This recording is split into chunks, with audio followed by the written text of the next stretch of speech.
జీవితమొక పయనమని గమ్యము తెలియదని తెలిసిన ఈ మనిషి పయనమాగదు.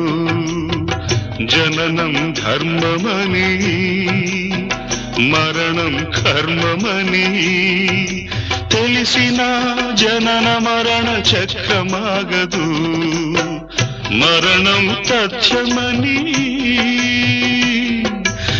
ఏ జీవికి తప్పదని తెలిసిన ఈ మనిషి తపనాగదు.